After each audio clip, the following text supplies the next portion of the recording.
TKM Incorporated is a sponsor of Keeping Up with Jones, the Lonnie Jones podcast adventure. This construction company in Moss, Tennessee specializes in erosion control. They do seeding in soil using hydro seeding and hydromulch, minor excavation, silt fencing, traffic control, and construction signs. I had the privilege to hang out with Nick Melton of TKM Incorporated, and when I mean hang out with him, I mean spend some personal time. His boys and I and him did some tree climbing at a park in Salina, Tennessee. We did a little Brazilian jiu-jitsu in a pavilion at the same park.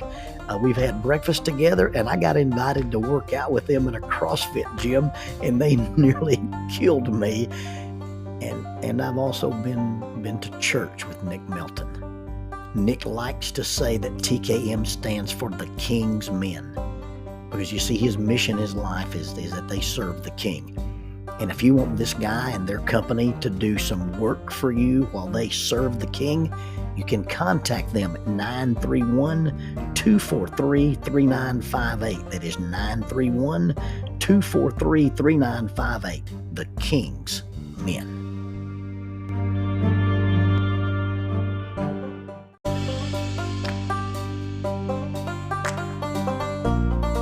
SJ&L General Contractor specializes in asphalt, demolition, concrete finishing, and heavy hauling. This family-owned business is licensed in Alabama and Tennessee. You can contact them for any of your construction needs. 931-433-4660. That is 931-433-4660, or 3 W's and a dot, sjnl.com, www.sjnl.com. SJ&L General Contractor is a sponsor of Keeping Up with Jones, the Lonnie Jones podcast adventure. In the varied history of Lonnie Elizabeth Jones as an employed person, she's had a varied and sundry different types of employment. She's was a stadium person for the Rome Braves when she lived in Rome, Georgia. Oftentimes, she would accompany me to do things on the ropes course. We would load up the four-wheeler. We put the generator on the four-wheeler. We'd load up the big drill with the 39-inch auger bit and the staple hammer. The staple hammer is this large, short-handle sledgehammer that we use to pound the 8-inch staples into the trees so people can climb. Lonnie Beth always called that hammer the hammer of Thor. And she would go with me down into the valley on Kill Mountain, and I would climb into the trees. And just before I would get up off the ground, we would review with her how she would do a vertical rescue if I got in trouble and, had an accident or passed out or had to be lowered to the ground. And so I'm up off the ground, 35 or 40 feet, and I'm working in the tree, and I holler down, "Hey, tie this onto this rope." And she could tie the knots that I required her to tie. And I'd bring my equipment up. And, we were up there one day, and I need the hammer of Thor. I said, "Lonnie Beth, I need the staple hammer." "What's a staple hammer?" "The hammer of Thor." "Well, I'm using it." "What are you using it for?" "Well, I'm breaking hickory nuts." "Well, honey, we didn't come up here to break hickory nuts. We didn't come up here for you to Hulk smash hickory nuts. I need that hammer to put these staples into the tree." Later on, because she had helped me in this area, I offered her a job on the ropes course. We paid our basic instructors, people who could, do simple low element stuff, and people who knew how to belay. We paid them $100 a day to work for us. People who could do a vertical rescue and tie all their knots and facilitate certain things, I thought was pretty generous. We paid them $200 a day to work on the course. And I said, "Lonnie Beth, you can have a job with me this summer working with me on the ropes course." And she said, "So I'm the person who wears a skirt and heels and has a clipboard, and when people get off the bus, I tell them what to do." I said, "No. If you work on the ropes course, you work with ropes. You learn how to climb, you learn how to belay, you learn how to rescue." So instead of working with me on the ropes course, she takes a job, gets some training, goes to the class, and has a job as a lifeguard. Now, I've got this memory that I'm picking her up, and I want to say that we're picking her up to go to Lineville, Alabama for my grandmother's funeral. And I think it's during the time that I was sick and wearing the apparatus after my intestines ruptured. But we were driving, because I remember doing my grandmother's funeral with that colostomy bag, and her children, my dad, And my aunt and my uncle and all my cousins had sort of agreed that they would like me to officiate or say some words at our grandmother's funeral. And so we're going to go to Lineville, Alabama. And Lonnie Beth's working at that Blossomwood Pool. And I think we took her to work. And then we're just going to pick her up on our way out of town. So her shift is supposed to end, and we drive down, and she comes out to the car, and she is mad as a hornet. With no pun intended, she's mad as a wet hen. She comes stomping out of the lifeguard room and around the fence of the pool. And she jumps in the back seat of the car, and she slams the door. And she says, well, this is stupid. This is dumb. And I mean, she's torqued out to 4,000 foot-pounds. She's spinning around 1,800 RPMs. And I said, what is going on? She says, well, some dumb girl jumped off the diving board in the deep end of the pool and she couldn't swim. And I had to go in and drag her out, and it ruined my hair. I said, you do realize that that's what they pay you for. They're not paying you to sunbathe.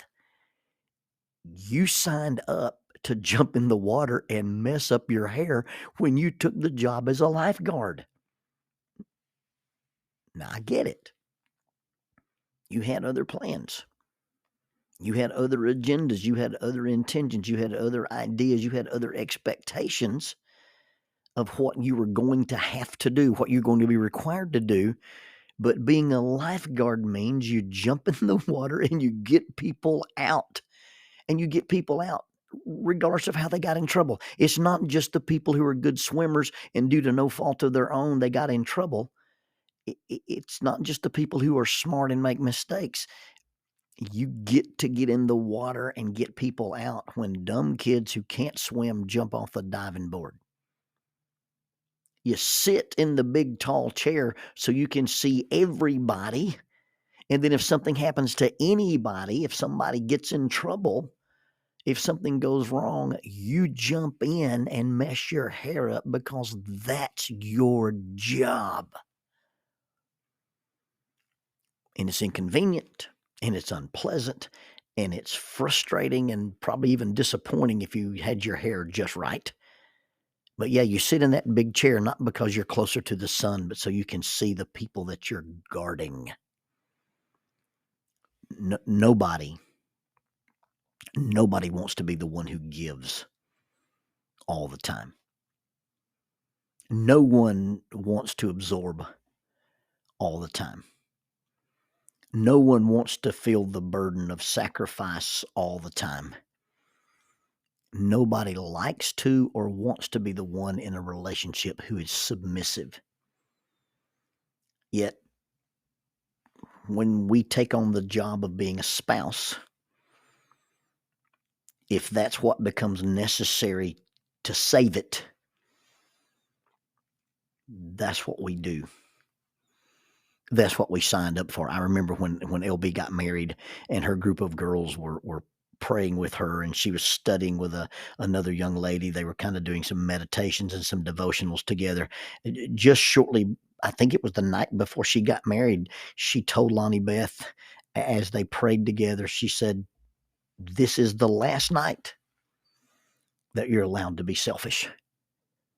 Because once you become somebody's spouse, you can no longer be selfish. Plans get changed. Our hair gets ruined. Our hands get dirty. Our clothes get messy. And we do unexpected, inconvenient things. Because the role of the leader, the role of an example, the role of the role model, the role of the neighbor, the role of the spouse, the role of the friend, or simply because we are fellow humans. And although the task is unexpected, there is an expectation that because we are in that role, we are the ones who jump in. In one of the Bruce Willis movies, he's rescued this kid and they're running toward danger instead of away from it. And the kid says, you're that guy. Why do you have to do this? Why do you have to risk your life? Why do you have to inconvenience your plans? Why do you have to be in harm's way? And Bruce Willis responds, yeah, I'm that guy. And you're that person. You're that person who's made a commitment. You're that person who's got the responsibility. You're that person who has the training. You're that person who has the influence. And because that is you, because you're that person, you're going to do those things that are inconvenient and messy and mess up your hair and change your plans. Now, please understand, I'm talking about people who are qualified. I'm talking about people who actually are lifeguards. Our young people are so caring and they're so benevolent and they have such good hearts that oftentimes they put themselves in harm's way when they shouldn't be the people who should be doing it. See, if you're not qualified as a lifeguard, if you're a weak swimmer, if you need floaties and you see somebody in trouble or somebody's in trouble, then you connect them with resources. You throw them a life ring, you throw them a rope, you use the big pole that they skim the water with. You hand them resources or you connect them to a real lifeguard. But if you're not a strong enough swimmer to get in the water, then under no circumstance do you get in the water with them. You've got to know when it's time to call for help. You got to know when it's time to ask for help.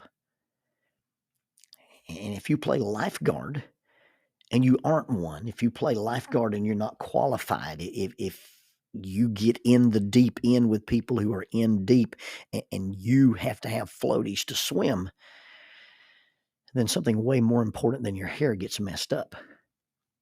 And I needed to add that as a caveat because I'm not saying that this is your job or your responsibility to get in the water unless you're qualified to get in the water.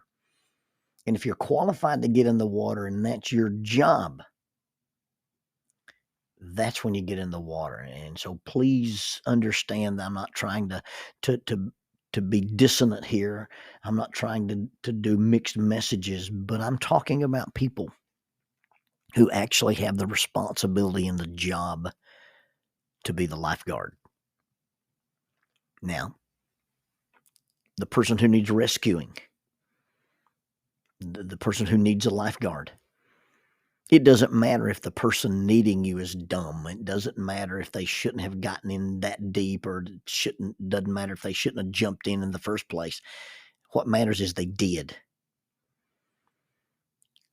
Or if they just simply need you, if they are in need rather than just in deep, they're just in need. And because you are in a position in their life, you're sitting at a vantage point in this person's life to see them when they get in too deep, when they fall in, or you see them in a situation and they just simply can't get themselves out.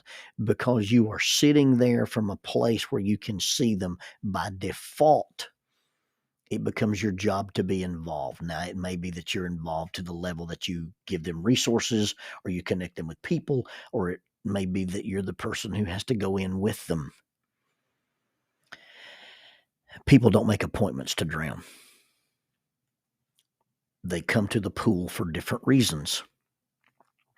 They come to the pool with different expectations. And while they're at the pool doing the things that they're supposed to be doing at the pool, then something goes wrong.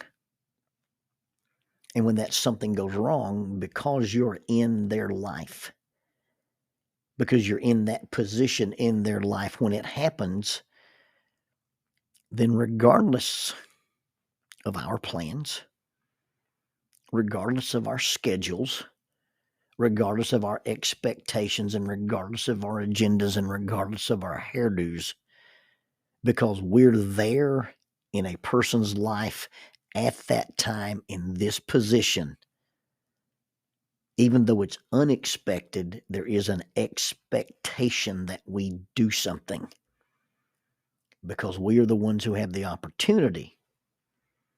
Therefore, we are the ones who have the responsibility. And it's our job to jump in.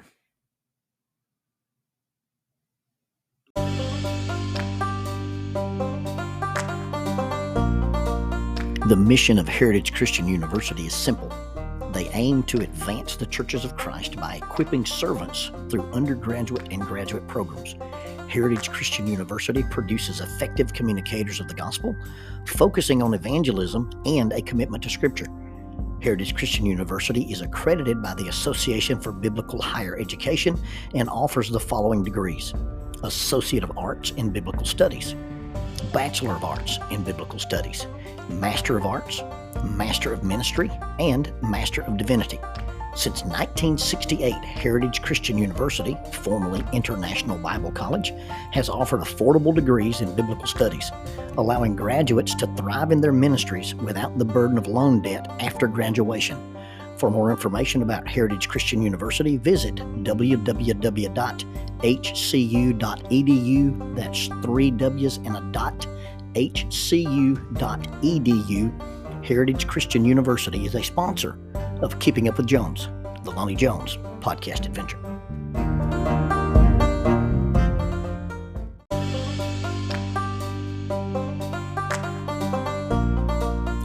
Using the tool of shortwave radio, World Christian Broadcasting literally covers the world every day with the gospel. They use 2 large curtain antennas. One is located in Anchor Point, Alaska, and the other in Madagascar. They send out messages that are recorded at their international home in Franklin, Tennessee. They make available 40 hours of broadcast every day. The broadcasts are made in English, Chinese, Russian, Spanish, Portuguese, Korean, English for Africa, and Arabic.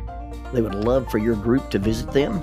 You can bring your ladies group, your youth group, or your men's group. Just give them a call at 615-371-8707. 615-371-8707, or you can go to 3 W's and a dot, worldchristian.org, find the donate here button, and make a financial contribution to support this work that literally covers the world every day with the gospel. World Christian Broadcasting, in cooperation with Keeping Up with Jones, the Lonnie Jones podcast adventure.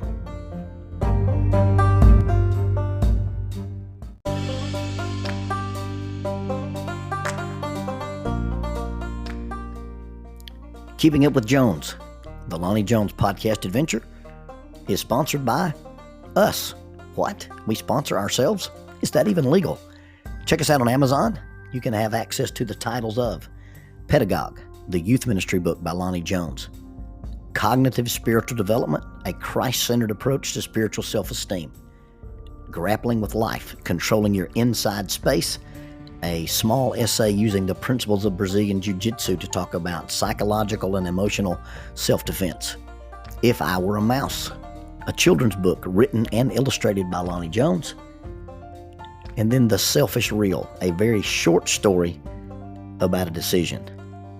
Also, you can check out our YouTube channel to see archived lessons and presentations from across the country, some videos with rope tricks and knots.